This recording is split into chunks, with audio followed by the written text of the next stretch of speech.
Okay, good morning. ఈరోజు ఈ వీడియోలో కరెంట్ పాలిటీ సంబంధించిన మోస్ట్ ఇంపార్టెంట్ బిట్స్ ఏవైతే ఉన్నాయో వీటి కోసం డిస్కస్ చేద్దాం. Okay right. మరి టాపిక్లోకి వెళ్ళే ముందు మన యొక్క జో స్టడీ క్లబ్ యాప్లో group 2 mains mega grand test series అనేది స్టార్ట్ చేసాం.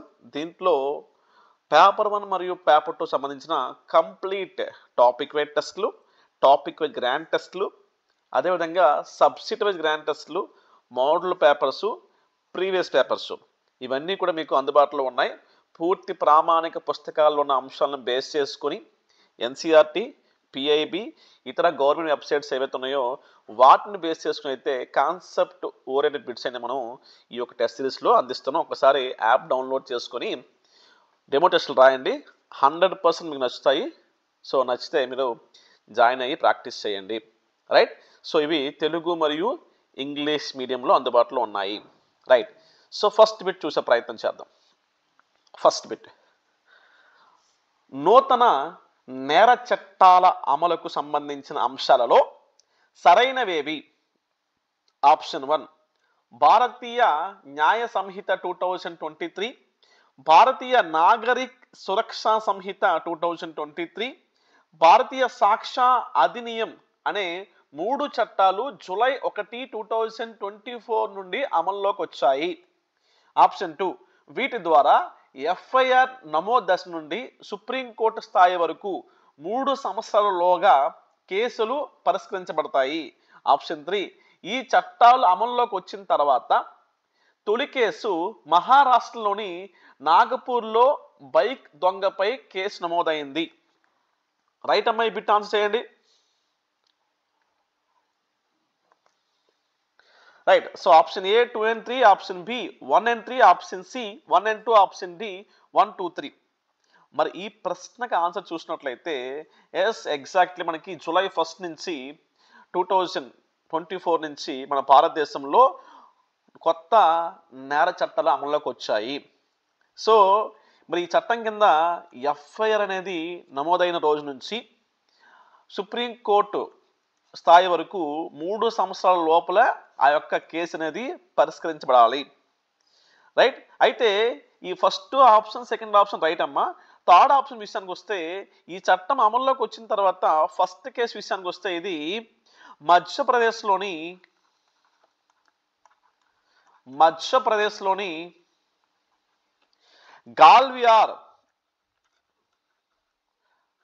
గాల్వియార్లో బైక్ దొంగ పైన అయితే ఈ యొక్క కేసు నమోదైందనమాట.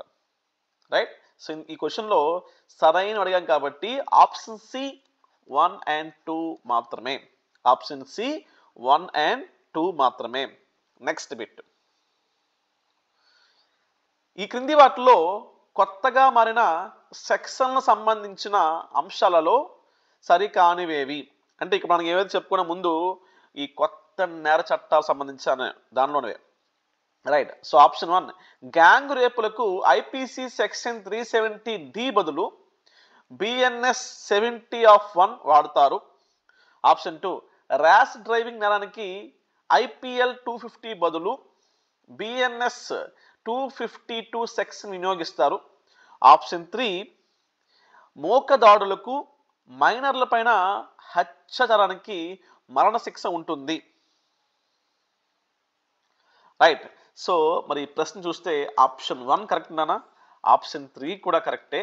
So option 2 wrong. ఏంటమ్మా అంటే ఇక్కడ ఐపీఎల్ 279కి బదులు బిఎన్ఎస్ 281. ఓకే, గమనించండి. ఇంతకుముందు చెప్పిన మీకు ఇక్కడ బిఎన్ఎస్ అంటే ఏంటి అని చెప్పాం కదా, చూసుకోండి ఒకసారి. ఓకే. సో బిఎన్ఎస్ అంటే ఏంటమ్మా? భారత న్యాయ సంహిత 2023. Okay right. సో ఈ విధంగా మీకు గమనించాలి. దీంట్లో సరికాని అంశం కాబట్టి ఆప్షన్ బి 2 మాత్రమే. ఆప్షన్ బి 2 మాత్రమే. నెక్స్ట్ క్వశ్చన్ నెంబర్ 3, విడాకులు తీసుకున్న ముస్లిం మహిళల భరణానికి సంబంధించిన అంశాలలో సరైనవేవి? ఆప్షన్ 1 విడాకులు తీసుకున్న ముస్లిం మహిళ నేర శిక్షాస్మృతిలోని సెక్షన్ 125 ప్రకారం భర్త నుండి భరణం కోరవచ్చని సుప్రీంకోర్టు జూలై 10, 2024న తీర్పు చెప్పింది.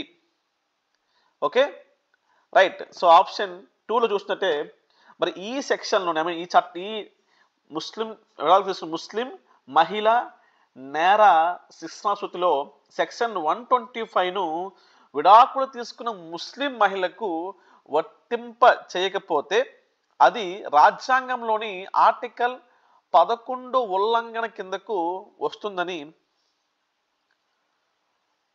కోర్టు అభిప్రాయపడింది. ఇక్కడ 14 పెట్టుకుంటాం. సపోజ్ 14 పెట్టుకుని ఆన్సర్ చేయండి. ఓకే సో ప్రాథమిక హక్కులు మనకి దాని కింద వస్తుంది కాబట్టి చేయండి ఒకసారి. నేనే మార్చాను, ఇప్పుడు ఆన్సర్ చేయండి. Right. So first option correct అన్నా. సెకండ్ ఆప్షన్ విషయానికి వస్తే రాంగ్. ఎందుకంటే ఇది ఆర్టికల్ 15 కిందకు ఆ ఉల్లంఘన కిందకు వస్తుంది అనమాట. ఓకే సో ఏదైతే విడాకులు తీసుకున్న తర్వాత ఈ యొక్క ఏదైతే భరణం గురించి వర్తించకపోతున్నట్లయితే అట్లాంటి సందర్భంలో అది రాజ్యాంగంలోని ఆర్టికల్ 15 ఉల్లంఘన కిందకు వస్తుందని చెప్పేసి సుప్రీంకోర్టు అనేది అభిప్రాయపడింది అనమాట. రైట్. సో మన ఈ బిట్ ప్రకారం చూస్తే దీంట్లో మనకి ఆప్షన్ ఏ ఒకటి మాత్రమే సరైనది, ఒకటి మాత్రమే సరైనదని చెప్పి గమనించవచ్చు. నెక్స్ట్, ఈ క్రింది వాటిలో సరికాని వాక్యాలను గుర్తించండి. సో ఆప్షన్ 1, భారత రాజ్యాంగ నిబంధనల ప్రకారం సిబిఐ కేంద్ర ప్రభుత్వ అజమాయిషీలోని సంస్థనని సుప్రీంకోర్టు స్పష్టం చేసింది. So option 2, Delhi special police establishment act 1946 ద్వారా ఆవిర్భవించిన సిబిఐపై అజమాయిషీ కేంద్ర ప్రభుత్వాన్ని చెప్పేసి తెలిపింది. సో ఆప్షన్ 3, ఈ ఢిల్లీ స్పెషల్ పోలీస్ ఎస్టాబ్లిష్ చట్టంలోని సెక్షన్ 8 ప్రకారము మన దేశంలో ఏదైనా రాష్ట్రము తమ ప్రాదేశిక పరిధిలో దర్యాప్తునకు అనుమతి ఇవ్వకపోతే సిబిఐకి విచారణ అర్హత ఉండదు. రైట్. సో ఇది ప్రశ్న అమ్మ, చేయండి.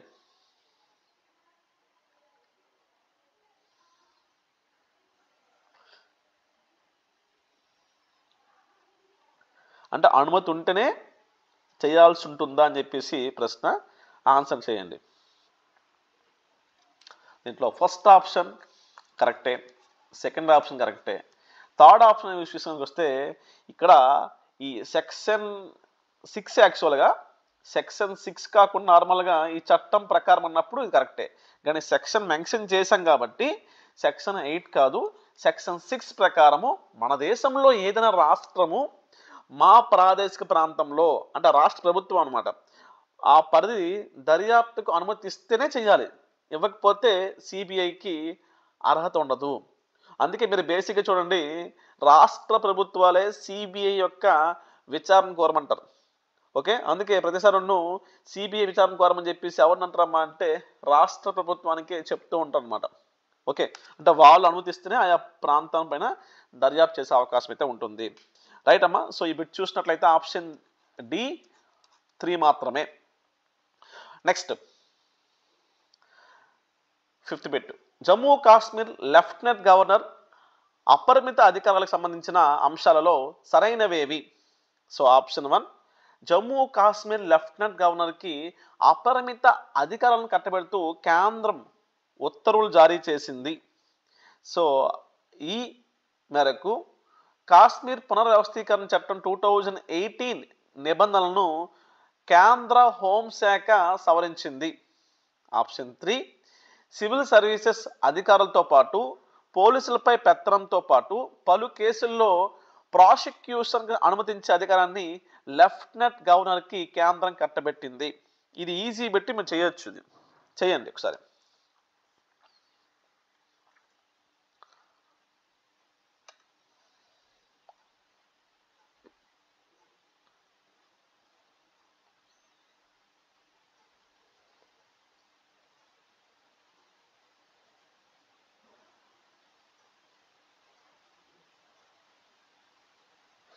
రైట్. సో మరి ఈ ప్రశ్నకి మన ఆన్సర్ చూసినట్లయితే ఫస్ట్ ఆప్షన్ కరెక్టే నాన్న, థర్డ్ ఆప్షన్ కరెక్టే. మరి కాశ్మీర్ పునర్వ్యవస్థీకరణ చట్టం 2019 నాన్న. ఓకే, మనకి ఆగస్టు 5 2019 370 ఆర్టికల్ రద్దు చేస్తూ సో పార్లమెంట్లో ప్రకటన జరిగింది. సో అప్పటి నుంచి రద్దు చేశారనమాట. అయితే అది అక్టోబర్ 31 2019 నుంచి అమల్లోకి వచ్చిందనమాట. 2019 అక్టోబర్ 31 నుంచి కాశ్మీర్కి, జమ్మూ కాశ్మీర్కి 370 ఆర్టికల్ రద్దు చేస్తూ అక్కడి నుంచి నార్మల్గా భారతదేశంలో ప్రత్యేకమైన 2 కేంద్రపాలిత ప్రాంతాలుగా డివైడ్ చేస్తూ ఉత్తర్వులు జారీ చేశారనమాట. ఓకే, ఇది మీరు గమనించాలి. సో మరి కేంద్రపాలిత ప్రాంతం కాబట్టి కేంద్రపాలిత ప్రాంతానికి లెజిస్లేటివ్ అసెంబ్లీ ఉన్నప్పటికీ నార్మల్గా మన రాష్ట్రాల గవర్నర్ ఉండరు. ఎవరు ఉంటారన్నమాట? లెఫ్టినెంట్ గవర్నర్ ఉంటారన్నమాట. ఆ లెఫ్టినెంట్ గవర్నర్కే అపరిమిత అధికారులు అనేవి కేంద్రం అనేది కట్టబెట్టింది అనమాట. సో దాంట్లో సివిల్ సర్వీస్ అధికారులతో పాటు పోలీసులపై పెత్తంతో పాటు కొన్ని కేసెస్లో ప్రాసిక్యూషన్కి అనుమతించే అధికారం కూడాను లెఫ్టినెంట్ గవర్నర్కి అయితే కట్టబడిన విషయం గమనించవచ్చు. రైట్. సో ఈ ప్రశ్నకు చూసినట్లయితే answer 1 and 3 option B 1 and 3 is right answer. Next, ఈ క్రింది వాటిలో సరికాని వాక్యాలను గుర్తించండి. రాజ్యాంగం ప్రకారము ఆర్టికల్ 321లోని చేర్చిన షెడ్యూల్ కులాల జాబితా క్లాజ్ 1లో మార్పులు చేసే అధికారం రాష్ట్రానికి లేదని ఇటీవల సుప్రీంకోర్టు తీర్పు ఇచ్చింది. రైట్. సో ఆప్షన్ 2, షెడ్యూల్ కులాల జాబితాలో ఏదైనా మార్పులు చేయాలంటే పార్లమెంటు ఆమోదించిన చట్టం రాష్ట్రపతి సమ్మతి ద్వారా మాత్రమే సాధ్యమని తెలిపింది. రైట్ అన్న, చేయండి, ఆన్సర్ చేయండి.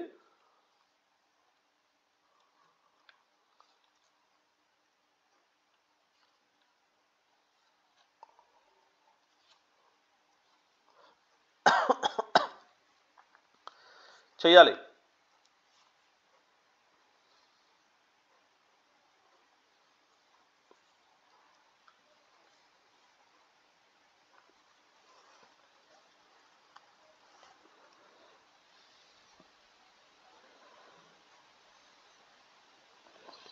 రైట్.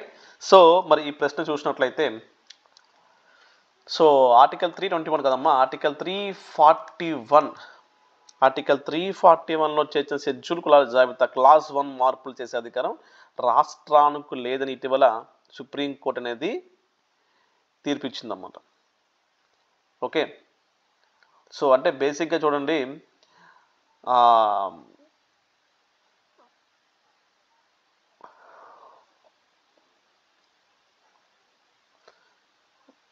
సో ఇది ఇక్కడ రాంగ్ అమ్మా. సో ఈ ప్రశ్న wrong. Next option 2 is right answer విషయం గమనించవచ్చు. అయితే ఇదే విషయం గురించి ఈ ఆర్టికల్ 341 గురించి ఎస్సీల సజాయితీలు కాబట్టి వర్గీకరణకు చేయడానికి వీలు లేదంటూ మనకి 2004వ సంవత్సరంలో కూడా చూడండి 2004లో చెన్నయ్య వర్సెస్ ఆంధ్రప్రదేశ్ రాష్ట్రం కోర్టులో ఆ కేసులో 2004లో సుప్రీంకోర్టు 5 సభ్యుల ధర్మాసనం కూడాను తీర్పిచ్చిందనమాట. అయితే ఆ తీర్పును కూడాను మొన్న ఈ ఎస్సీ ఎస్టీ వర్గీకరణ కోసం ఆమోదించిన తర్వాత ఓకే, సో దాన్ని కూడా ఏం చేశారమ్మా, కొట్టివేశారనమాట. రైట్. నెక్స్ట్ అంటే ఈ ప్రశ్న ఆన్సర్ ఏంటమ్మంటే ఆరోపెట్టు. సో ఆప్షన్ ఏ 1 మాత్రమే సరికాదు. నెక్స్ట్, గవర్నర్ల రాజ్యాంగ రక్షణలపై సమీక్షకు సంబంధించిన అంశాలలో సరైనవి ఏవి? ఆప్షన్ 1 నేర విచారణ నుండి గవర్నర్లకు సంపూర్ణ రక్షణ కల్పించే రాజ్యాంగంలోని ఆర్టికల్ 361 పరిశీలించేందుకు సుప్రీంకోర్టు అంగీకరించింది. నెక్స్ట్ ఆప్షన్ 2 పశ్చిమ బెంగాల్ గవర్నర్ తనను లైంగిక వేధింపులకు గురి చేశారన్న ఉద్యోగి ఆరోపణ నేపథ్యంలో ధర్మాసనం అనేది పరిశీలించనుంది. రైట్. సో మరి దీంట్లో సరైన అంశాలు అన్నప్పుడు ఆప్షన్ 1 కరెక్ట్ అన్నా, ఆప్షన్ 2 కూడా కరెక్టే. రైట్. సో ఈ ప్రశ్న ఆన్సర్ ఏంటంటే ఆప్షన్ సి 1 and 2 రెండు కూడా సరైనవి అని చెప్పి గుర్తుపెట్టుకోండి. Next Bihar public examination bill 2024 సంబంధించిన అంశాల్లో సరికానివేవి? సో ఆప్షన్ 1 బీహార్ ప్రభుత్వం పోటీ పరీక్షల్లో అవకతవకలను అరికెట్టేందుకు కఠినమైన బీహార్ పబ్లిక్ ఎగ్జామినేషన్ బిల్ 2024ని ఆమోదించింది. సో ఆప్షన్ 2 ఎవరైనా పోటీ పరీక్షల్లో అక్రమాలకు పాల్పడితే 3 సంవత్సరాల నుండి 7 సంవత్సరాల వరకు జైలు శిక్ష, 15 లక్షల జరిమానా విధిస్తారు. ఆప్షన్ 3 దోషులుగా తేలిన వారి ఆస్తులను అటాచ్ చేయడం, తొందరగా బెయిలు పొందకుండా కఠినమైన నిబంధనలతో కూడిన ఈ బిల్లును రూపొందించారు. రైట్. సో ఈ ప్రశ్నకి ఏంటంటే మీరు సరికాని అంశాన్ని అయితే మనం గుర్తించాలి. సో మొదటి ఆప్షన్ కరెక్ట్ అన్నానా? సెకండ్ ఆప్షన్ విషయానికి వస్తే ఇక్కడ వాళ్ళకి 3 సంవత్సరాల నుండి 5 సంవత్సరాల వరకు జైలు శిక్షతో పాటు 10 లక్షల జరిమానా అనేది విధిస్తారనమాట. 10 లక్షల జరిమానా కూడాను విధిస్తున్న విషయం గమనించవచ్చు. రైట్. సో మరి థర్డ్ ఆప్షన్ అనేది రైటే. ఇక్కడ మనకి 1, 3 రైటు, సరికానిది ఏంటంటే ఆప్షన్ 2 కాబట్టి ఆప్షన్ బి 2 మాత్రమే. నెక్స్ట్ ఇటీవల గనులు, ఖనిజ భూములపై పన్ను విధించే అధికారాలపై సుప్రీంకోర్టు తీర్పు సంబంధించిన అంశాల్లో సరైనవేవి? ఆప్షన్ 1 జూలై 25, 2024న ఖనిజ భూములు, గనులపై లీజుదారుడు చెల్లించే పన్నును రాయల్టీ పన్నుగా పరిగణించకూడదని సుప్రీంకోర్టు రాజ్యాంగ ధర్మాసనం కీలక తీర్పునిచ్చింది. ఎప్పుడైనా సరే ధర్మాసనం అన్నప్పుడు 4 లేదా 5 అంతకన్నా ఎక్కువ మందితో కూడిన అక్కడున్న సుప్రీంకోర్టు జడ్జిలు ఉంటే ఆ తీర్పు ఇస్తే దాన్ని ధర్మాసనం అంటారు. ఓకే. సో ఒక్క పర్సన్ ఉంటే సింగిల్ బెంచ్ అంటారు అనమాట. సో ఇది కొంచెం క్లారిటీ తెచ్చుకోండి అనమాట. నెక్స్ట్ 35 ఏళ్లగా ఈ అంశంపై కేంద్రానికి రాష్ట్రాల మధ్య రగులుతున్న వివాదానికి ధర్మాసనం ముగింపు పలికింది. ఆప్షన్ 3 ఖనిజ భూములు, గనులపై పన్నులు విధించే శాసనాధికారం రాష్ట్రాలకు ఉందని 7 మంది సభ్యుల ధర్మాసనం 6-1 అంటే 6 యాక్సెప్టెడ్, 1 నాట్ యాక్సెప్ట్ మెజార్టీతో తీర్పు వెలువరించింది. రైట్. సో దీంట్లో చూసినట్లయితే ఫస్ట్ ఆప్షన్ ఇది right, second option right. So దీంట్లో చూడండి ధర్మాసనంలో 9 మంది సభ్యులమ్మ,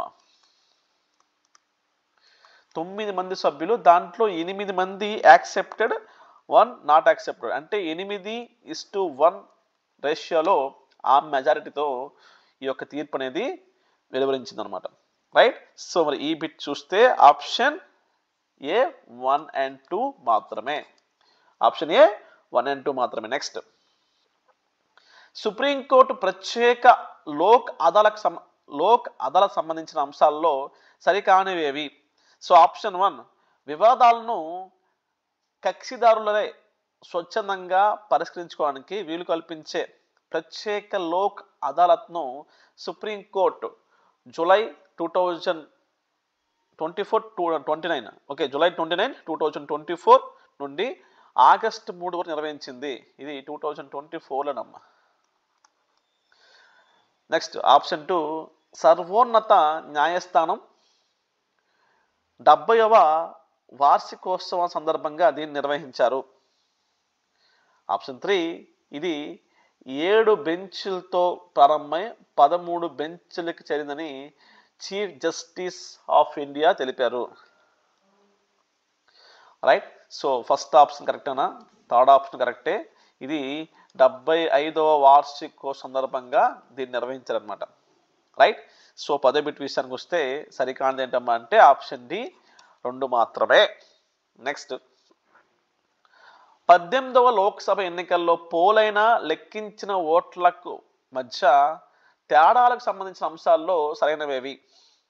18వ లోక్సభ ఎన్నికల్లో పోలైన లెక్కించిన ఓట్ల మధ్య 538 నియోజకవర్గాల్లో తేడాలు ఉన్నాయని అసోసియేషన్ డెమోక్రటిక్ రీఫార్మ్స్ నివేదిక ఇచ్చింది. ఆప్షన్ 2 362 నియోజకవర్గాల్లో పోలైన ఓట్ల కంటే లెక్కించిన ఓట్లు 5,54,598 మేర తగ్గాయి. మరొక 176 నియోజకవర్గాలలో 35,093 పెరిగాయి. రైట్. సో ఇది ఈ ఈవీఎంస్ ట్రాంపరింగ్ మీద ప్రతిపక్షాలు అనేవి ఎలక్షన్స్ అయినప్పటి నుంచి అనేకమైన వ్యాఖ్యలు చేస్తున్నాయి. రీసెంట్ జరిగిన మనకి ఈ మహారాష్ట్ర ఎన్నికల విషయంలో కూడా ఇలానే డిఫరెన్స్ వచ్చిందని చెప్పేసి కూడా మనకి చెప్పడం జరిగింది. అండ్ మరో విషయం ఏంటమ్మా అంటే ఈ ఈవీఎంస్ పైన ప్రజాశాంతి పార్టీ అధ్యక్షుడైన కే పాల్ గారు వేసిన ఈవీఎంస్ ట్యాంపరింగ్ అయ్యాయి అనే విషయం పైన వేసిన కేసు పైన అనేది ఈరోజు సుప్రీంకోర్టు కొట్టివేసింది అన్నమాట. అంటే సరైన ఆధారాలు లేవని చెప్పేసి, సరైన ఎవిడెన్సెస్ లేవని చెప్పేసి, ఒక ప్రాపర్ ఎవిడెన్స్ లేవని చెప్పేసి సుప్రీంకోర్టు ఈరోజు కొట్టివేసిందండి. రైట్. సో ప్రతి అంశం కూడా చూసుకోండి. మీకు సుప్రీంకోర్టు కేసుల్లో లేటెస్ట్ అంశాలు మన ఎగ్జామ్ పాయింట్ ఆఫ్ వ్యూలో ఉంటున్నాయా అనే ప్రతి దాన్ని కూడా ఇంటర్లింక్ చేసుకోండి. ఓకే. రైట్. సో మరి ఈ ప్రశ్న చూస్తే 1 and 2 రెండు సరైనవమ్మా. ఆప్షన్ సి 1 and 2 సరైనవి. నెక్స్ట్ ఎస్సీ ఎస్టీ వర్గీకరణకు సంబంధించి సుప్రీంకోర్టు తీర్పు సంబంధించిన అంశాలలో సరికానివేవి? 3 దశాబ్దాలుగా నలుగుతూ వస్తున్న ఎస్సీ రిజర్వేషన్ ఉప వర్గీకరణ సమస్యకు సుప్రీంకోర్టు 2024 ఆగస్టు 1న ఆమోద ముద్ర వేసింది.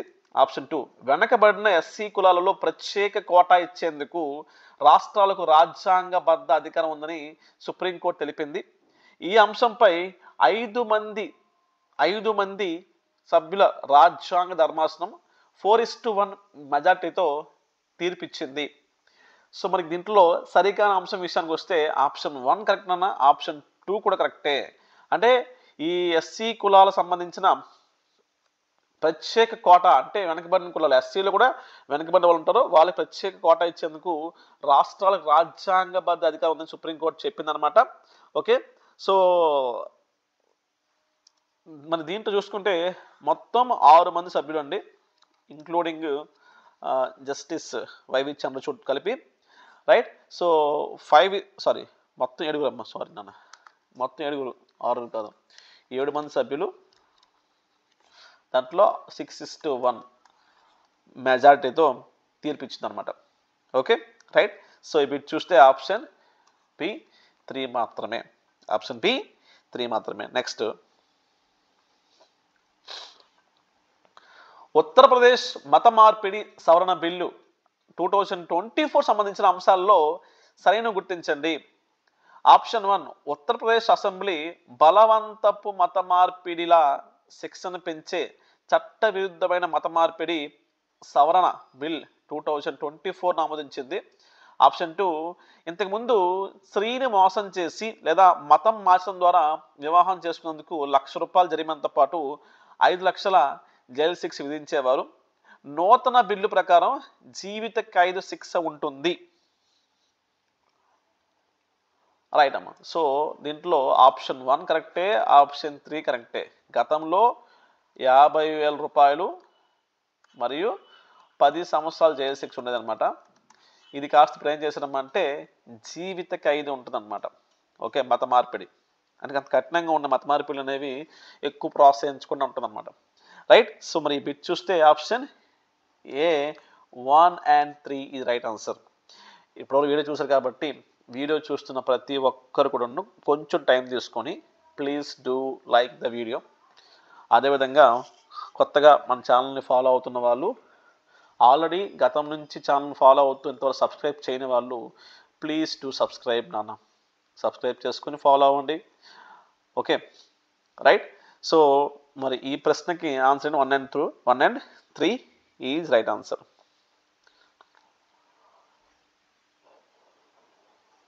నెక్స్ట్, ఈ క్రింది వాటిలో సరికాని అంశాలను గుర్తించండి.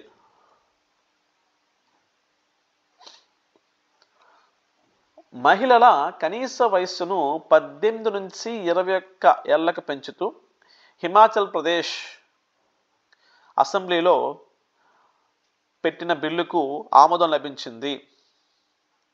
ఆప్షన్ 2, ఈ మేరకు బాల్య వివాహాల నిషేధ చట్టం 2008 స్థానంలో బాల్య వివాహాల నిషేధ సవరణ చట్టం 2024 తీసుకొచ్చింది.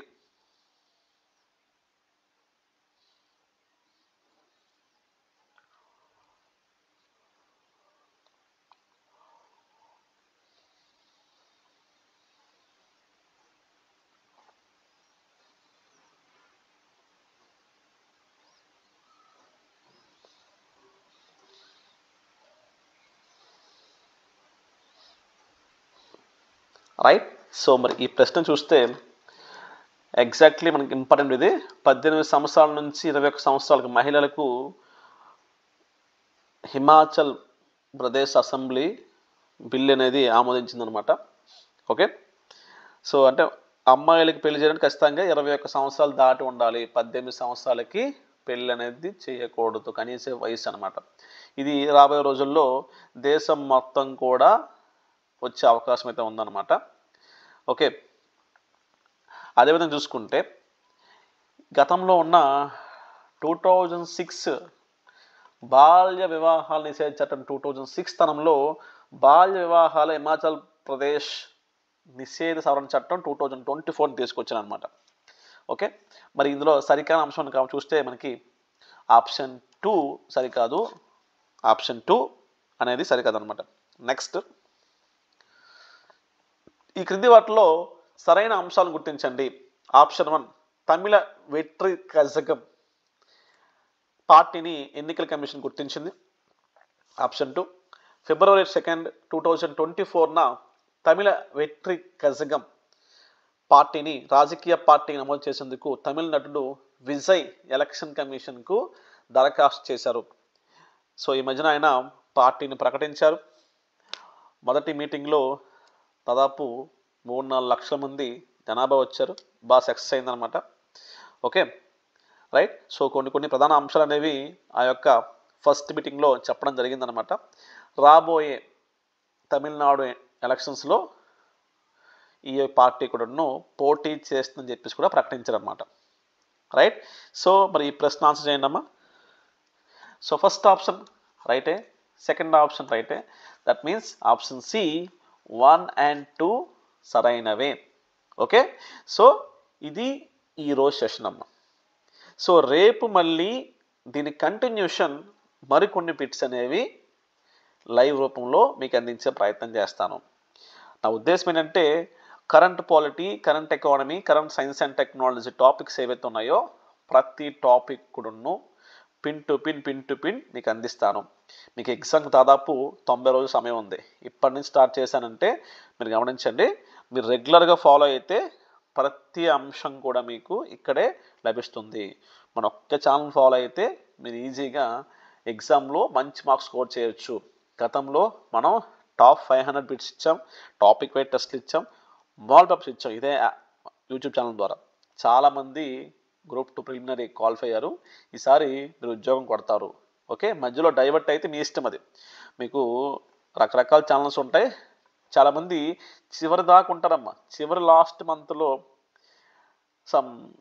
ఇక ఈ వీడియో చూడండి 10 మార్క్స్ వస్తాయి, 5 మార్క్స్ వస్తాయని చెప్పేసి అవి చూసి వెళ్ళిపోతారు సింగిల్ లైన్ బిట్స్ కోసం. దానివల్ల నష్టపోతారు కూడా. చాలా వీడియోస్ చూశారు మీరు. సో ఈసారి నష్టపోకూడదు. ఖచ్చితంగా మనం ఇచ్చే కంటెంట్ అనేది క్వాలిటీగా ఉంటుంది. ప్రతిది కూడా విత్ అప్డేట్ మీకు ఇక్కడ అందిస్తున్నాను. రైట్, ఫాలో అవ్వండి, ఛానల్ సబ్స్క్రైబ్ చేసుకుని ఫాలో అవ్వండి. రేపు మళ్ళీ ఇదే టైంకి ఈ టాపిక్ ఉంటుంది. ఈరోజు ఈవినింగ్ కూడాను మనం సైన్స్ అండ్ టెక్నాలజీ టాపిక్ పైన ఎగ్జామ్ కండక్ట్ చేసుకుందాం. Okay, thank you so much.